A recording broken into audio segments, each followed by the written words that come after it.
अस्सलाम वालेकुम नाजरीन। इस किस्त के आगाज़ में मारिया खाना लेकर गुंदुज़ के पास पहुंचती है। गुंदुज़ उससे पूछता है, तुम मेरी मदद क्यों कर रही हो? मारिया कहती है, क्योंकि तुम्हें देखकर मुझे अपना छोटा भाई याद आ जाता है। गुंदुज़ पूछता है, क्या हुआ था तुम्हारे भाई को? मारिया कहती है, उसको कुछ बेरहम लोगों ने कत्ल कर दिया था। गुंदुज़ कहता है, मैं बाहर जाकर आपके भाई का भी इंतकाम लूँगा। यह सुनकर मारिया उसे गले लगा लेती है और फिर वहाँ से चली जाती है। दूसरी तरफ अर्तुल और उसके साथी अपना हुलिया तब्दील करने में मसरूफ थे, क्योंकि वो बेस बदल कर किले में दोबारा दाखिल होना चाहते थे।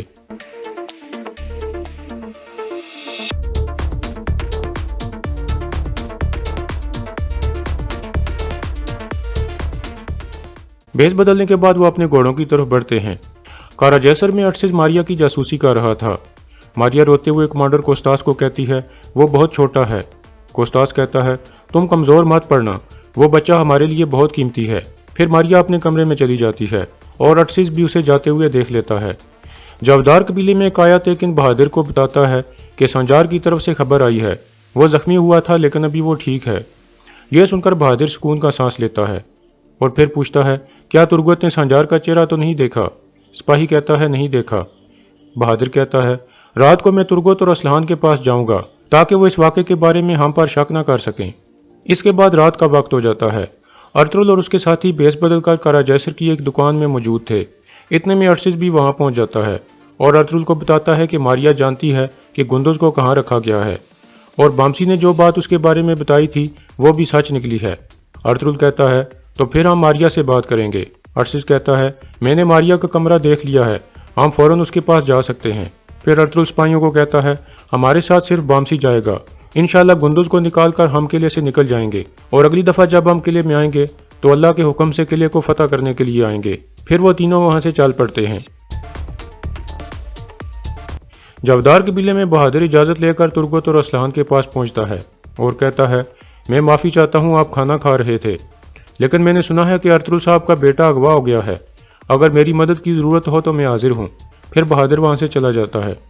कारा जैसर में आरिस और तीतन खाने की मेज़ पर बैठे हुए थे और तुर्कों को तबाह करने की मनसूबाबंदी कर रहे थे। इसी दौरान अर्शिस अर्तुल और बामसी को लेकर अंदर पहुंच चुका था। अर्शिस सीधा मारिया के कमरे की तरफ बढ़ रहा था। फिर वो अर्तुल को मुआवज़ों की तरफ इशारा करता है।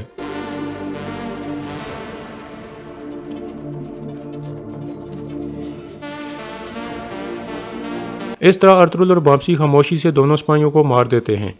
फिर अर्शिस मारिया के दरवाजे पर दस्तक देते हुए कहता है, मुझे आरिस ने भेजा है। फिर वो अंदर दाखिल हो जाता है। मारिया कहती है, आपको क्या चाहिए? अर्शिस कहता है, तुम किस चीज़ के पीछे हो मारिया? तुम अर्तुल के सिपाहियों के कान में क्या कहती रही हो? मारिया कहती है, तुम दफ़ा हो जाओ यहाँ से, मैंने यहाँ तुम्हें नहीं बुलाया, आरिस तुम्हें सजा देगा। अर्शिस उसे पकड़कर खंजर उसकी गर्दन पर रख देता है और कहता है, मुझे बताओ कि तुम्हारा असल मकसद क्या है, वरना मैं आरिस को बता दूंगा कि तुम अर्तुल के सिपाहियों से बातें करती रही हो, फिर वो तुम्हें कत्ल कर देगा। मारिया कहती है, आरिस उस छोटे बच्चे को भी कत्ल कर देगा जैसे उसने मेरे भाई को कत्ल किया था, लानत है उस पर। अर्शिस कहता है, हाँ लानत है उस पर। फिर वो अपना खंजर हटा लेता है। इतने में अर्तुल भी अंदर आ जाता है। मारिया उसे देखकर बहुत खुश हो जाती है। अर्तुल कहता है, गुंदुज़ कहाँ है मारिया? मारिया कहती है, अर्तुल साहब, लगता है खुदा ने मेरी दुआएं कबूल कर ली हैं, मैं आपको गुंदुज़ के पास लेकर जाऊंगी ताकि आप मेरे भाई का भी इंतकाम ले सको। फिर वो उन्हें साथ लेकर चल पड़ती है।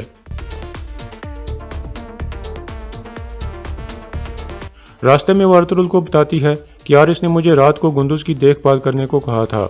फिर अर्तुल पूछता है, मुहाफिज कहाँ कहाँ खड़े हैं? मारिया कहती है, जेल के दरवाजे पर 2 मुहाफिज हैं, लेकिन आरिस के खास मुहाफिज भी गश्त करते रहते हैं, उनसे मोहतात रहना होगा। फिर अर्तुल बामसी को कहता है, मैं और मारिया आगे जाएंगे, तुम पीछे से मुआवज़ों का ध्यान रखना। फिर मारिया और अर्तुल आगे बढ़ जाते हैं। जेल के दरवाजे पर एक मुहाफिज पूछता है, ये कौन है? फिर अर्तुल उन पर हमला कर देता है।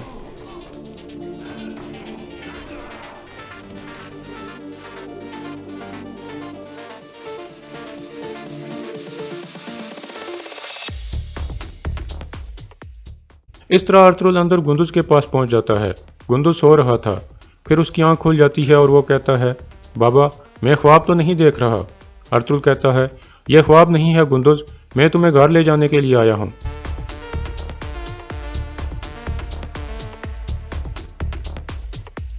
फिर मारिया कहती है, सूरज निकलने वाला है अर्तुल साहब, जल्दी करें।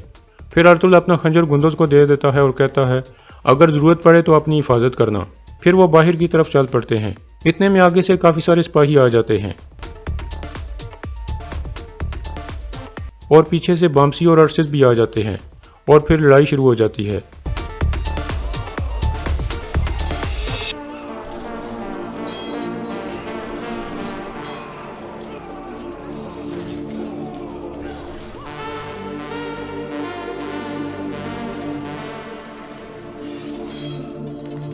इस लड़ाई में वहां मौजूद आरिस के सारे सिपाही मारे जाते हैं। मारिया भी गुंदुज को बचाते बचाते जख्मी हो जाती है। मारिया कहती है, मैं ठीक हूँ अर्तुल साहब, आप जाएं, मैं अपना ख्याल रख लूँगी, आप मेरे भाई का इंतकाम ज़रूर लेना। अर्तुल कहता है, मेरा तुमसे वादा है मारिया, मैं तुम्हारे भाई का इंतकाम लूँगा। फिर अर्तुल और उसके साथी वहाँ से चल पड़ते हैं। उनके जाने के बाद कमांडर कोस्टास वहाँ पहुँचता है और सूरत हाल देखकर हैरान हो जाता है।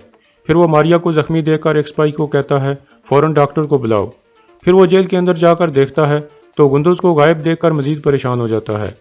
इसी दौरान अर्तुल वगैरह बाहर की तरफ जा रहे थे। अंदर कोस्टास भी अपने सिपाहियों के साथ बाहर की तरफ भागने लगता है। अर्तुल और उसके साथी सहन में पहुंच जाते हैं।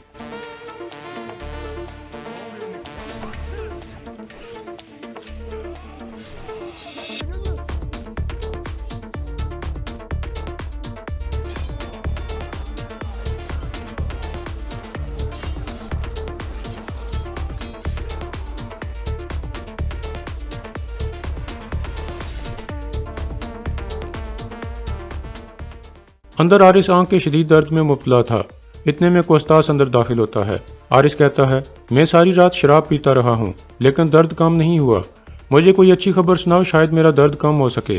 कोस्टास कहता है, हुजूर वो गुंदुज को ले गए हैं। यह सुनकर आरिस के हाथ से गिलास नीचे गिर जाता है। फिर वो कहता है, ये क्या बकवास कर रहे हो, कैसे हो सकता है ये। कोस्टास कहता है, मैं कैद खाने की तरफ गया था, वहाँ हमारे सिपाही मुर्दा पड़े थे, मारिया जख्मी थी लेकिन गुंदुज गायब था। आरिस कहता है, लाजमी अर्तुल उसे लेकर गया होगा, फौरन किले के सब दरवाजे बंद करवा दो, वो यहाँ से निकल कर जाने नहीं चाहिए। यह सुनकर कोस्टास बाहर निकल जाता है। बाहर सहन में लड़ाई जारी थी।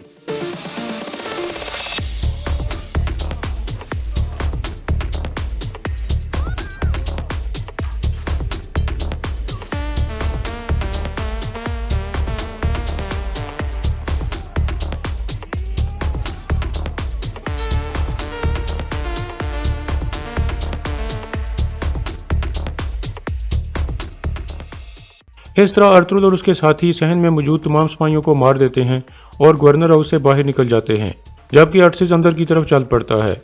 इसी दौरान आरिस भी बाहर की तरफ आ रहा था। बाहर सहन में लाशें देखकर आरिस हैरान परेशान हो जाता है।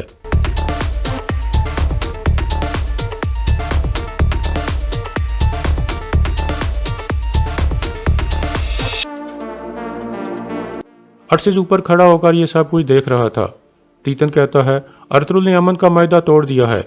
आरिस कहता है, अमन गया बाढ़ में, अब इंतकाम का वक्त है, तुर्कों से हमारी जंग शुरू हो चुकी है। इसके बाद दिन का वक्त हो जाता है। अर्तुल गुंदुज को लेकर वापसी की तरफ रवाना था।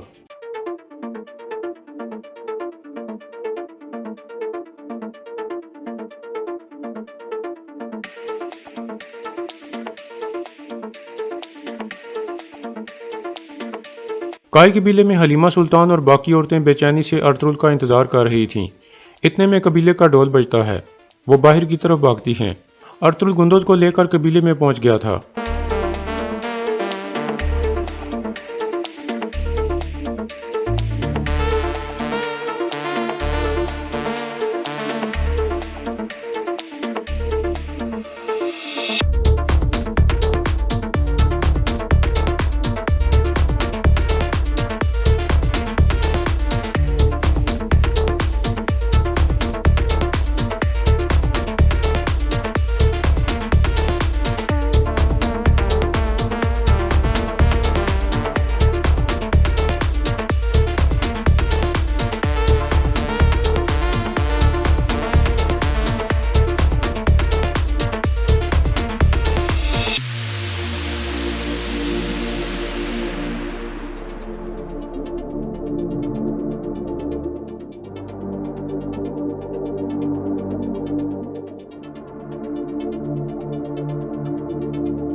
इस तरह सब लोग गुंदुज की वापसी पर बहुत खुश हो जाते हैं। आखिर में अरतुल साहब से मुखातिब होकर कहता है, दुश्मन जालों के जरिए हमसे कुछ भी नहीं छीन सकता। जो हमें इन ज़मीनों से निकालना चाहते हैं, हम उन्हें इस ज़मीन का 1 इंच भी नहीं देंगे। शर का चेहरा वाज़े हो चुका है। अब निज़ाम को कायम रखने के लिए जंग हम पर फ़र्ज हो चुकी है। अब जब तक शर तबाह नहीं हो जाता, तब तक हम अपनी तलवारों को आराम नहीं करने देंगे। फिर सब अल्लाह अकबर के नारे लगाने लगते हैं और यहाँ इस किस्त का अख्तिताम हो जाता है।